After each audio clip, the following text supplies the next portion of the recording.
ಯಾರ್ಯಾರು ಬಡತನದಿಂದ ಬರ್ತಾರಂತ UPSC ಆಸ್ಪಿರೆಂಟ್ಸ್ಗಳಿದ್ದಾರೆ. ಈಗ ನನ್ನ ಅಂಡರಲ್ಲೇ 60 ಜನ ಈ ಬ್ಯಾಚಲ್ಲಿ ಮೆಂಟರ್ಶಿಪ್ಪನ್ನು ತಗೊಳ್ತಿದ್ದಾರೆ. ಅವರಿಗೆ ಸಾಧ್ಯ ಆದಷ್ಟು ಸಹಾಯ ಮಾಡಬೇಕು ಅಂತ, ಮತ್ತು ಸಾಧ್ಯ ಆದಷ್ಟು ನನ್ನ ಕಡೆಯಿಂದ ಗೈಡೆನ್ಸನ್ನು ಕೊಡಬೇಕು. UPSC ಎಕ್ಸಾಮ್ ಅಥವಾ ಯಾವುದೇ ಪಬ್ಲಿಕ್ ರಿಲೇಟೆಡ್ ಎಕ್ಸಾಮ್ಗಳಾಗ್ಬೋದು. ಅದಾದಮೇಲೆ ನನಗೆ ಗೊತ್ತಿರೋ ಹಾಗೆ ಹಲವಾರು ಜನ ನಮ್ಮ ರಿಲೇಟಿವ್ಸ್ಗಳಾಗ್ಬೋದು, ಫ್ರೆಂಡ್ಸ್ ಸರ್ಕಲ್ ಆಗ್ಬೋದು, ತುಂಬ ಬಡತನದಲ್ಲಿ ಇರೋಂಥವ್ರಿಗೆ ಸೊ ಯಾವುದೇ ರೀತಿಯಲ್ಲಾದರೂ ಸಹಾಯ ಮಾಡಬೇಕು ಅನ್ನೋಂಥದ್ದು ಕೂಡ ಇದೆ. ಅದಾದಮೇಲೆ ಇನ್ನೂ ಹಲವಾರು ಯೋಚನೆಗಳಿದೆ ಮ್ಯಾಮ್.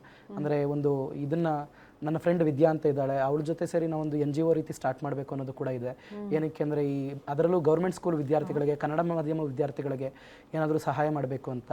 ಸೊ ಈ ರೀತಿ ಎಲ್ಲ ಯೋಚನೆ ಮಾಡಿದ್ದೀವಿ ಮ್ಯಾಮ್. ನೋಡಬೇಕು ಅದು ಎಷ್ಟು ನಿಜ ಆಗುತ್ತೋ ಅಂತ ಗೊತ್ತಿಲ್ಲ.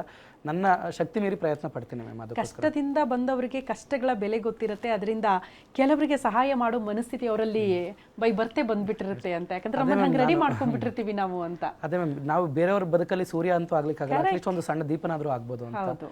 ಅದಂತೂ ಇದೆ ಮ್ಯಾಮ್. ಯಾಕಂದರೆ ನನಗೂ ಕೂಡ ಹಲವಾರು ಜನ ಸಹಾಯ ಮಾಡಿದ್ದಾರೆ. ಫ್ಯಾಮಿಲಿ ಇರ್ಬೋದು, ಫ್ರೆಂಡ್ಸ್ ಆಗ್ಬೋದು, ನಮ್ಮ ಆಫೀಸರ್ಗಳಿರ್ಬೋದು, ನಮ್ಮ ಟೀಚರ್ಗಳಿರ್ಬೋದು. ಸೊ ಅವರು ಸಹಾಯ ಮಾಡಿರೋದ್ರಿಂದನೇ ನಾವು ಈ ರೀತಿ ಇದ್ದೀವಿ.